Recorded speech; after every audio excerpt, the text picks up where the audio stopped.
మహాగణాధిపతయే నమః. ఓం గురుభ్యో నమః. ఓం శ్రీమాత్రే నమః. ఓం పితృదేవతాభ్యో నమః. ఓం విష్ణవే నమః. పరమేశ్వర స్వరూపమైనటువంటి జ్యోతిష, వాస్తు మరియు ఇతర అనేకమైనటువంటి శాస్త్రములను మనకు అందించినటువంటి మహర్షులకి నమస్కారం. హయగ్రీవ హయగ్రీవ హయగ్రీవేతి యో వదేత్తస్య నిస్సరతే వాణీ జహ్నుకన్యా ప్రవాహవత్. అరుణాం కరుణాతరంగితాక్షీం ధృతపాశాంకుశపుష్పబాణచాపాం అనిమాదిభిరావృతాం మయూకైః అహమిత్యేవ విభావయే భవానీం. శ్రీమాత్రే నమః. ప్రేక్షకులకి ఆ లలితాంబిక అమ్మవారి యొక్క అనుగ్రహము మరియు ఆ పితృదేవతల యొక్క అనుగ్రహం పరిపూర్ణంగా కలగాలని మనస్ఫూర్తిగా కోరుకుంటూ మనం ఈరోజు వార ఫలితాల్లో గ్రహాలు ఎక్కడెక్కడ స్థితి పొందున్నాయి, ఈ వారం ప్రత్యేకంగా ఎండింగ్, ఈ సంవత్సరానికి తెలుగు ఆంగ్ల సంవత్సరానికి ఎండింగ్, ఆంగ్ల సంవత్సర నూతన సంవత్సరానికి స్టార్టింగ్, ఈ దీంట్లో ఉన్నాం. అంటే ఫస్ట్ వీక్, ఆంగ్ల సంవత్సరంలో ఫస్ట్ వీక్ ఏమిటి, ఈ సంవత్సరం ఉన్నటువంటి గొప్పతనం ఏమిటి, అలాగే అంటే ఈ వారం, ఈ సంవత్సరంలో ఈ వారంలో ఏ ఏ రాసుల వారు ఎటువంటి విషయాల్లో లబ్ధి పొందనున్నారు, ఏ విషయాల పట్ల జాగ్రత్త వహించాలి, మరియు అదేవిధంగా మీరు చేసుకోవాల్సినటువంటి దేవతా ఆరాధన ఏమిటి, పితృదేవత ఆరాధన ఏమిటి. ఎందుకంటే 31వ తేదీలో మీకు మఖా నక్షత్రం అయి 1వ తేదీ పొద్దున్న వరకు ఉంటుంది మఖా నక్షత్రం. కాబట్టి ఈ మఖా నక్షత్రానికి అధిష్టాన దేవత ఎవరు, ఏం చేసుకోవాలనేటువంటి చెప్తాను. అయితే ఇక్కడ ముఖ్యంగా అందరికీ కూడా నేను చెప్పేది ఒకటే, 31వ తేదీ లేదా 1వ తేదీ పొద్దున్న కానీ మీరు మఖా నక్షత్రానికి అధిష్టాన దేవత పితృదేవతలు అవుతారు. కాబట్టి ఖచ్చితంగా మీరు మఖా నక్షత్రం నాడు, ఈ న్యూ ఇయర్ రాబోతుంది కాబట్టి ఈ న్యూ ఇయర్లో 2024 సంవత్సరంలో మీ యొక్క విష్ ప్రతిదీ కూడా ఫిల్ఫిల్ అవ్వాలి అంటే ఇప్పుడు గోచారంలో మనకి గురుచండాల యోగం అంటే గురురాశిలో రాహు సంచారం జరుగుతుంది. కాబట్టి ఖచ్చితంగా అందరూ పితృదేవతలకు చేసుకోండి, దేవతా స్వరూపంతో సహా ఆ పితృదేవతలు మనం రక్షిస్తారు, ఇది గుర్తుపెట్టుకోండి. అదేవిధంగా మీనంలో రాహు, కన్యలో కేతువు, చంద్రుడు సింహరాశి నుంచి తులారాశి వరకు సంచరిస్తాడు. ఈ వారంలో కుంభంలో శని ఉన్నాడు మనకి. అదేవిధంగా ధనస్సులో రవికుజులు ఉన్నారు, వృశ్చికంలో శుక్రుడు, బుధుడు వక్రించున్నాడు. ఈ యొక్క గ్రహస్థితిని అనుసరించి ద్వాదశ రాశుల వారికి ఎలా ఉండబోతుందనే విషయాలు ఇప్పుడు మనం తెలుసుకుందాం. తులాలగ్నము, తులారాశి. తులావారికి కనుక చూసుకున్నట్లయితే 31వ తేదీ, 1వ తేదీ, 2వ తేదీ మధ్యాహ్నం వరకు ఈ యొక్క సమయంలో ఎటువంటి ఫలితాలు రానున్నాయి అంటే మీకు ఖచ్చితంగా ఫైనాన్షియల్ రిలేటెడ్ సంబంధించినటువంటి అంశంలో చాలా బాగుంటుంది. అది కూడా మీ యొక్క పార్ట్నర్స్ మూలంగా, లేకపోతే మీ యొక్క జీవిత భాగస్వామి యొక్క ఇన్వాల్వ్మెంట్ మూలంగా, లేదా సామాజికమైనటువంటి విషయాల మూలంగా, లేకపోతే ఏదైనా ఒక బిజినెస్ రిలేటెడ్ సంబంధించిన విషయంలో, రియల్ ఎస్టేట్ రిలేటెడ్ సంబంధించిన విషయంలో వాటి మూలంగా మీకు ధనయోగం కలగనుంది. అంటే ఫైనాన్షియల్ ప్రోగ్రెస్ ఉంటుంది ఈ తారీఖుల్లో.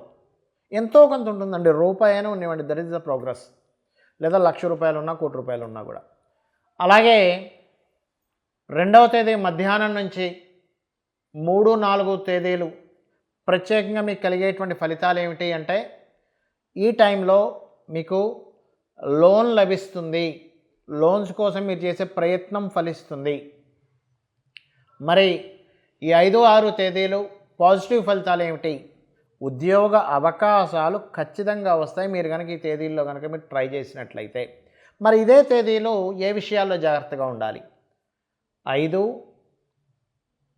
6 తేదీలు నేను మీకు చెప్పాను ఇప్పటిదాకా, ఏదైతే ఉద్యోగ అవకాశాలు వస్తాయని. మరి 31, 1, 2వ తేదీ మధ్యాహ్నం వరకు జాగ్రత్తలు ఏమిటి?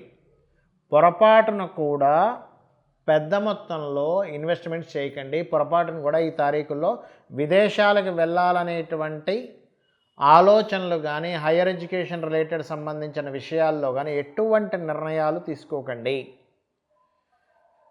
అలాగే ఇక్కడ మరొక విషయం ఏంటంటే ఈ 2వ తేదీ మధ్యాహ్నము 3, 4 తేదీలు మీకు ఏ విషయంలో బాగా కలిసి వస్తుంది అని చెప్పి చూసుకున్నట్లయితే ఇక్కడ మీకు కలిగేటువంటి ఫలితాల్లో అంటే ఇబ్బంది ఏ విషయాల్లో జాగ్రత్తగా ఉండాలి అని చెప్పి చూసుకున్నట్లయితే ఈ సమయంలో కూడా ఇన్వెస్ట్మెంట్స్ విషయంలో చాలా జాగ్రత్తగా ఉండాలి. మరియు జీవిత భాగస్వామితో ఈ సమయంలో చాలా జాగ్రత్తగా ఉండాలి. ఎందుకంటే దిస్ టైం, ఈ సమయం ఏదైతుందో మీకు అనవసరంగా డిస్ప్యూట్స్ని ఇచ్చేటువంటి సమయం జీవిత భాగస్వామితో లేదా పార్ట్నర్స్తో. ఈ డేట్స్ పర్టికులర్గా. మరి 5, 6 తేదీలు మాత్రం ఎటువంటి నెగటివ్ ఫలితాలు ఇవ్వదు ప్లానెట్. ఇక మిగతా అంశాలు కనుక చూసుకున్నట్లయితే ఇక్కడ మీకు ఫైనాన్స్ అనేటువంటిది కొంత మధ్యవర్తిత్వం మూలంగా యోగించే యోగం ఉంది. కాకపోతే ఇక్కడ మీకు తులవారికి 3లో ఉండే గ్రహాలు ధైర్య సాహసంతో మీరు ఏదైనా చేసే ప్రయత్నం చక్కగా ఫలిస్తుంది. విద్యార్థులకి కొంచెం ముఖ్యంగా ఏదైనా క్రియేటివ్ రిలేటెడ్ సంబంధించిన నేర్చుకోవడానికి ఎక్కువగా ఉత్సాహం చూపిస్తారు. కొన్ని విషయాలు మర్చిపోవడం కూడా జరుగుతూ ఉంటుంది. పంచమ స్థానంలో శని వల్ల, మందగ్రహం వల్ల కొంచెం ఫ్రెండ్స్తో, అందులో ముఖ్యంగా కొంతమందికి స్త్రీ స్నేహితులు అవ్వడం జరుగుతూ ఉంటుంది. అలాగే మరొక విషయం ఏంటంటే ధైర్యంగా సాహసంగా చేసేటువంటి పనులు ఏవైతే ఉన్నాయో అవి మీకు మీ ధైర్యమే మీకు శ్రీరామ రక్షగా నిలిచి అద్భుతమైనటువంటి ఫలితాలు జరుగుతాయి. అలాగే మరొక విషయం ఏంటంటే ఇక్కడ ఈ 12లో కేతు ఉన్నందుకు కొంచెం మీ తండ్రి గారి ఆస్తికి సంబంధించినటువంటి విషయాల్లో ముఖ్యంగా జాగ్రత్త వహించండి. ఇక మీరు చేయవలసిన దేవతారాధన కాళికాదేవి యొక్క ఆరాధన, కాళికాదేవి అమ్మవారికి ఉపాసన, అంటే కాళికాదేవి యొక్క అష్టోత్తరాలు చేసుకోండి, అన్ని విధాలా బాగుంటుంది. నేను మీకు ఈ యొక్క వీడియోలో మొదట్లో చెప్పాను పితృదేవతలకు సంబంధించి చేసుకోండి. ఇక్కడ చాలామందికి సందేహాలు ఉంటాయి ఏం చేసుకోవాలి అని. ఎందుకంటే మనకి లలితా సహస్రనామాల్లో అమ్మవారు చాలా స్పష్టంగా వసిన్యాది వాగ్దేవతలు చెప్పడం జరిగింది. ఏమిటి? అమ్మవారు దేవతలకు శక్తినిచ్చేది అమ్మవారే, పితృదేవతల రూపంలో ఉన్నటువంటిది అమ్మవారే అనేటువంటిది. ఒక పవర్, ఒక బల్బ్ వెలగాలంటే నెగటివ్ పాజిటివ్ ఇవి ఉంటాయి. అది ఎట్లాగో దేవతా పితృదేవతలు కూడా అంతే ముఖ్యం. అయితే ఇక్కడ ఏం చేసుకోవాలి? చాలామందికి సందేహం ఏంటంటే పితృదేవతలు చేసుకోండి అంటే నార్మల్ పీపుల్ లేమ్యాన్కి బ్లాంక్గా ఉంటుంది, మైండ్ అంతా బ్లాంక్ అయిపోతుంది. ఏం చేసుకోవాలంటుంటారు. సింపుల్గా చెప్తాను చూడండి. ఇప్పుడు మకా నక్షత్రం రోజు మీరు స్వయం పాకం ఇవ్వండి మీ తండ్రులకి, తాతలకి. తండ్రి గతిస్తేనే, తండ్రి గతించకపోతే కాదు, మీ తాతలకి, ముత్తాతలకి. లేదా తండ్రి లేరండి, పలానా 60 ఏటో 70 ఏటో అతను ఇదైపోయారు, మీకు ఒక 30, 40 ఉంటాయి ఆ టైంకి. అలా ఉన్నప్పుడు పితృదేవతల కోసమని స్వయం పాకం ఇవ్వండి. 31వ తేదీ కానీ మధ్యాహ్నం, లేదా 1వ తేదీ పొద్దున కానీ. ఒకటి. రెండవది తర్పణము అంటారు. ఇది అమావాస్య రోజు ఇస్తే మంచిది. ఈ మొత్తం ఈ సంవత్సరం 5 నెలల పాటు చేయాల్సిన పనులు ఇవన్నీ కూడా మీరు నల్ల నువ్వులు తీసుకొని ఇట్లా దక్షిణం వైపు పెట్టి ఇట్లా వదులుతారు తర్పణం, వాళ్ళ పేర్లు చెప్పి అలా వదలడం చేయండి. రెండవది.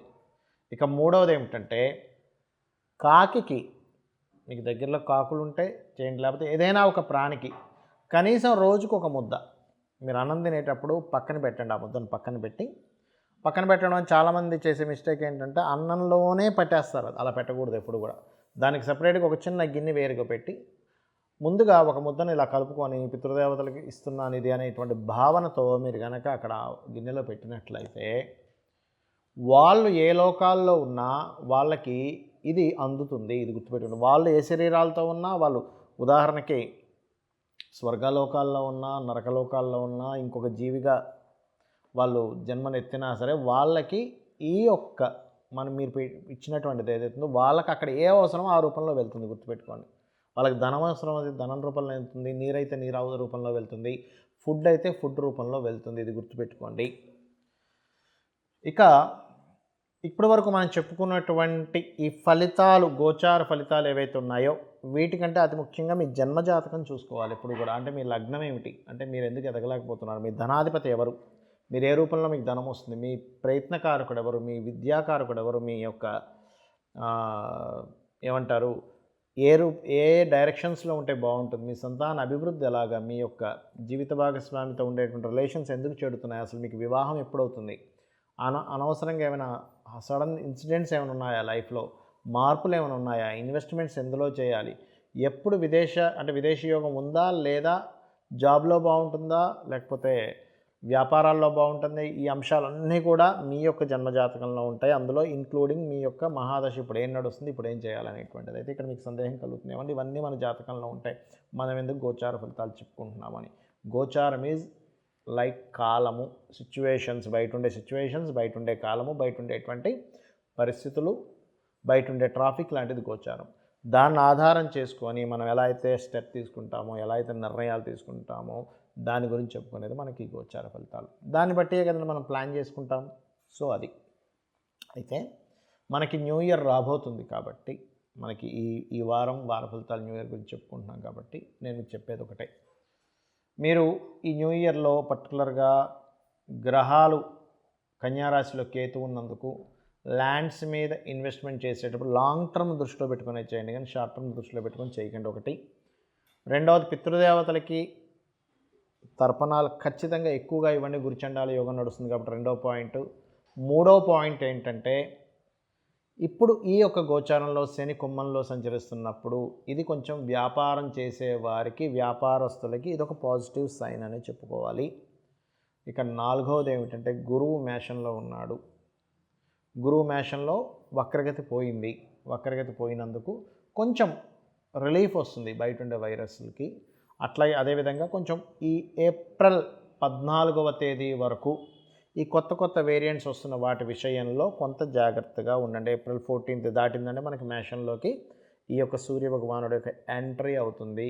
It will give you good results. So April 14th వరకు ఈ వైరస్ ఇట్లాంటి విషయాల్లో కొంత జాగ్రత్తగా ఉండండి. నిత్యము అమ్మవారి యొక్క ఆరాధన చేయండి, చండీ పారాయణం చేయండి. దుర్గా, ముఖ్యంగా ఈ వైరస్ నుంచి బయటపడాలి అంటే దుర్గా ఆరాధన చేయండి. నిత్యము మీ యొక్క జీవితంలో ఆటంకాలు తగ్గాలంటే గణపతి ఆరాధన చేయండి. ఈ రకంగా చేసుకొని మీరు పరిపూర్ణమైనటువంటి విజయాన్ని పొందాలని, సక్సెస్ మీ సొంతం అవ్వాలని మనస్ఫూర్తిగా కోరుకుంటూ శ్రీమాత్రే నమః.